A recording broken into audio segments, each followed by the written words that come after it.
Assalamualaikum warahmatullahi wabarakatuh. Hello everybody, welcome back to the channel. My name is Kanza Nargiza Zahra, but you can call me Kanza.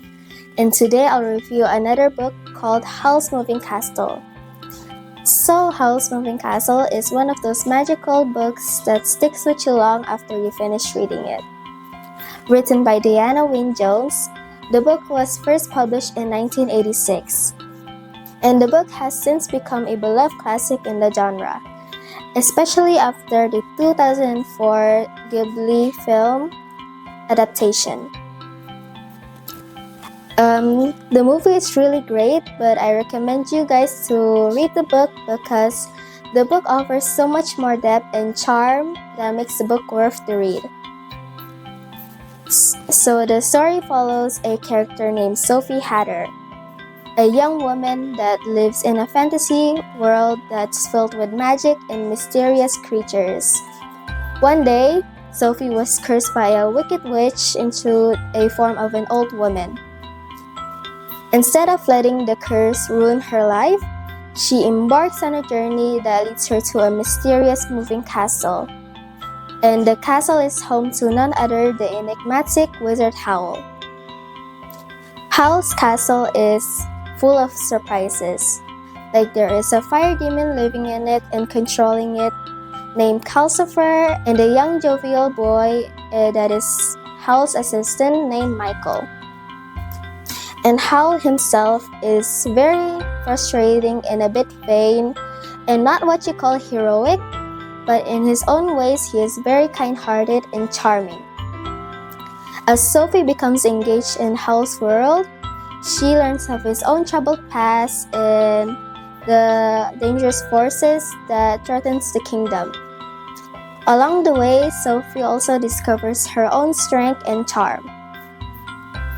And one of the highlights in Howl's Moving Castle is the highly developed characters. Like the example is the main character Sophie. Sophie starts as a somewhat passive young woman that is very doubtful and passive. But the transformation into an old woman makes her confront her own insecurities and embrace her own inner strength. But Howl, on the other hand, he is a very flamboyant personality and a secretive nature that makes him both intriguing and exasperating. And if you like quirky characters and magical things and heartwarming moments, then I really recommend you to try reading this book because this is the kind of book that makes you smile, think, and occasionally gets you a little eye-misted. Even if you're not a huge fan of reading, I'd still recommend you to try. And Diana's writing is very witty, imaginative, and full of delightful world building.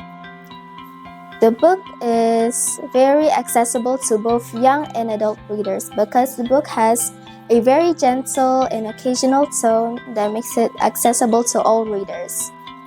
And what I love about Diana's writing is where she mixes heartwarming moments with more serious themes. The tone of the book is very humorous and charming. But sometimes the book has a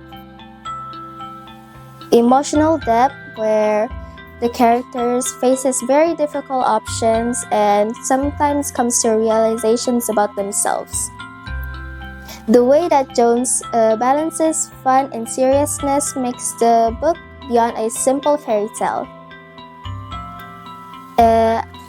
If you guys really like this review and you all ended up reading it, I would love to hear your experience about this, and maybe you can share your review about this book to other people online. I really hope you enjoyed this review, and Assalamualaikum warahmatullahi wabarakatuh.